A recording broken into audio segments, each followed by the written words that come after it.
Halo semua, nama saya Muhammad Ridwan Azuki dan hari ini kita akan berdiskusi tentang bahasa Indonesia sebagai penghela ilmu pengetahuan, peran bahasa Indonesia dalam memfasilitasi penyebaran ilmu pengetahuan dan teknologi. Nah, sebelum kita mulai, kita telaah lebih dalam lagi latar belakangnya. Bahasa Indonesia sebagai bahasa persatuan, bahasa Indonesia telah menjadi identitas nasional yang menyatukan keberagaman suku dan budaya. Dan ilmu pengetahuan dan teknologi merupakan kunci kemajuan bangsa. Akses yang mudah terhadap pengetahuan akan mendorong inovasi dan peningkatan kualitas sumber daya manusia di Indonesia. Saat ini, dominasi literatur dalam bahasa asing, terutama Inggris, menyebabkan kesenjangan pemahaman bagi masyarakat Indonesia yang tidak familiar dengan bahasa tersebut. Lantas, topik ini penting untuk mendiskusikan bagaimana bahasa Indonesia dapat berperan sebagai penghela ilmu pengetahuan, sehingga ilmu pengetahuan dan teknologi lebih mudah dipahami, diakses, dan diaplikasikan oleh seluruh masyarakat Indonesia. Oke, kemudian di sini saya membagi 4 poin ya permasalahan utamanya, yakni yang pertama itu keterbatasan literatur berbahasa Indonesia, yang kedua dominasi bahasa asing dalam dunia akademik dan teknologi, kemudian yang ketiga itu kurangnya penerjemahan karya ilmiah asing. Dan keempat, rendahnya literasi ilmiah dalam bahasa Indonesia. Mari kita telaah satu persatu. Yang pertama itu ada keterbatasan literatur berbahasa Indonesia.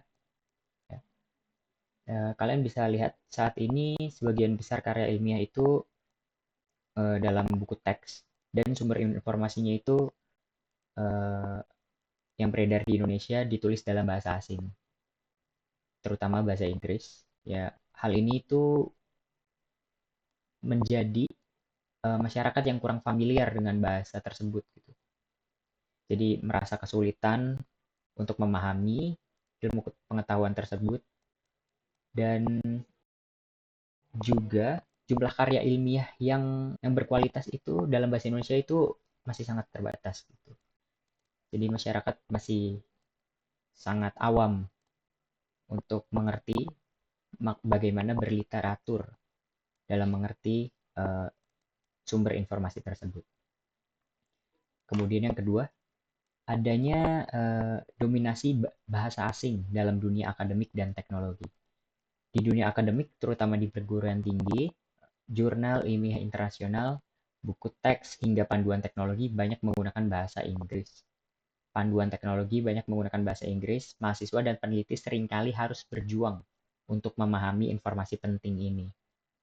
Sayangnya, tidak semua memiliki keterampilan bahasa asing yang memadai, sehingga akses terhadap pengetahuan menjadi terbatas. Ini sama seperti poin yang pertama tadi. Jadi, intinya itu hmm, masyarakat masih belum bisa sepenuhnya mengerti tentang berbahasa asing. Jadi, informasi yang didapat itu lebih sedikit. Kemudian yang ketiga itu adanya kurangnya penerjemahan karya ilmiah asing. Nah, penerjemahan buku-buku berkualitas dari bahasa asing ke dalam bahasa Indonesia masih sangat minim. Padahal, jika karya ilmiah tersebut diterjemahkan, masyarakat luas akan lebih mudah memahami konsep dan teori ilmu pengetahuan yang terbaru. Tanpa upaya penerjemahan yang masif, banyak pengetahuan yang penting yang masih terkunci dalam bahasa asing. Ini saling terhubung ya antara poin 1, 2, dan 3 ini. Jadi memang terkendala dalam bahasa sekali lagi. Nah, kemudian yang keempat dan terakhir ini, rendahnya literasi ilmiah dalam bahasa Indonesia. Tingkat minat baca masyarakat terhadap konten ilmiah masih cukup rendah. Mungkin bisa dibilang sangat rendah ya, apalagi di masyarakat kita. Dan selain itu, istilah-istilah teknis yang digunakan seringkali sulit dipahami gitu oleh masyarakat. Oleh karena itu diperlukan penyederhanaan bahasa agar konten ilmiah lebih mudah dipahami dan lebih menarik bagi masyarakat. Jadi dengan eh, istilah-istilah yang teknis yang orang awam masih eh, sangat asing untuk didengar itu masih menjadi problem utama kita gitu. Next. Nah, potensi bahasa Indonesia ini apa aja itu ya? Potensi bahasa Indonesia ini ada 4 sebenarnya. Saya rangkum menjadi 4. Yang pertama itu bahasa Indonesia dipahami oleh lebih dari 270 juta penduduk. Bahasa Indonesia sebagai bahasa nasional dan bahasa pemersatu digunakan oleh masyarakat di seluruh Indonesia. Nah, karena kita masyarakatnya banyak gitu ya, rakyatnya banyak, jadi bahasa sehari-hari, jadi lebih mudah gitu untuk menjadikan bahasa pemersatu. Kemudian yang kedua itu ada penyederhanaan istilah teknis. Bahasa Indonesia memungkinkan penyederhanaan istilah ilmiah dan teknis agar mudah dipahami. Contoh, graviti menjadi gravitasi, fotosintesis menjadi fotosintesis. Kemudian yang ketiga, peran bahasa Indonesia dalam pendidikan. Materi pelajaran dalam bahasa Indonesia membantu siswa memahami konsep ilmiah lebih cepat dan mendalam. Kemudian yang keempat itu media massa dan teknologi digital.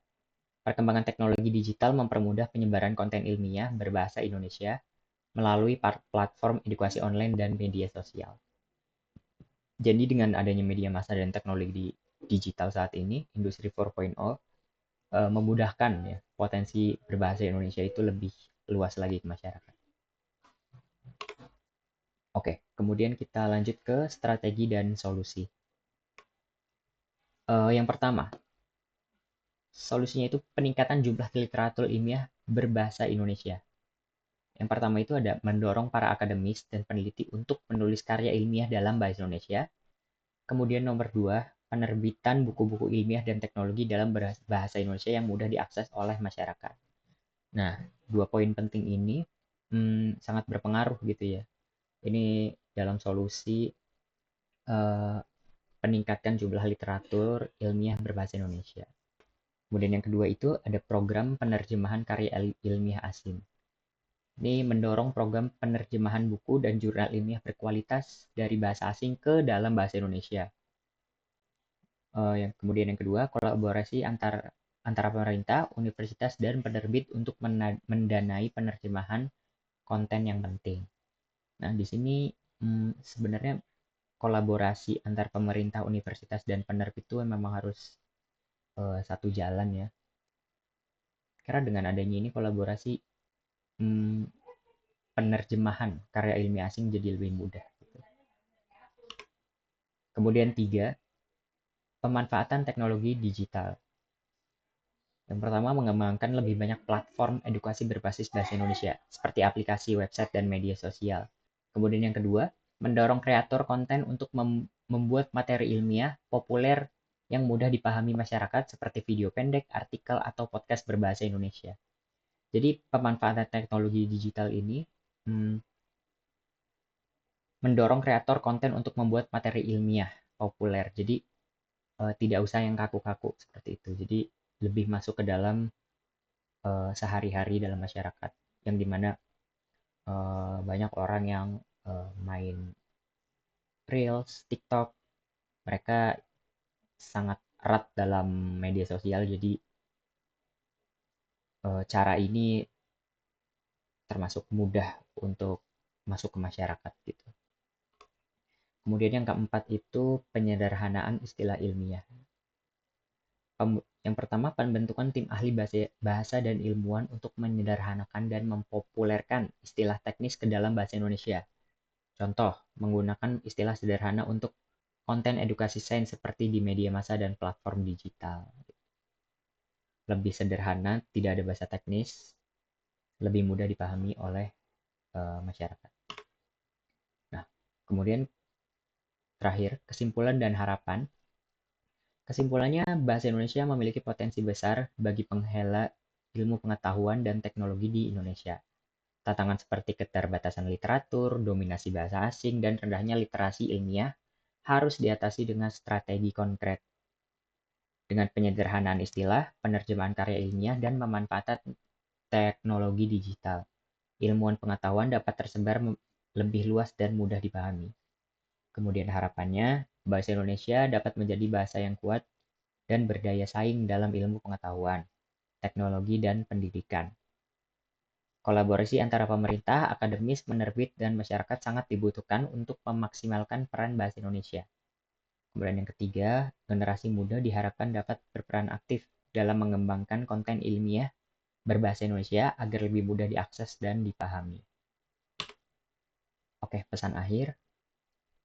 Dengan menjadikan bahasa Indonesia sebagai penghelai ilmu pengetahuan, kita tidak hanya memajukan bangsa, tetapi juga mengukuhkan identitas dan kebanggaan kita sebagai warga negara Indonesia. Oke, terima kasih. Cukup sekian. Saya Muhammad Ridwan Azudi. Pamit undur diri. Wassalamualaikum warahmatullahi wabarakatuh.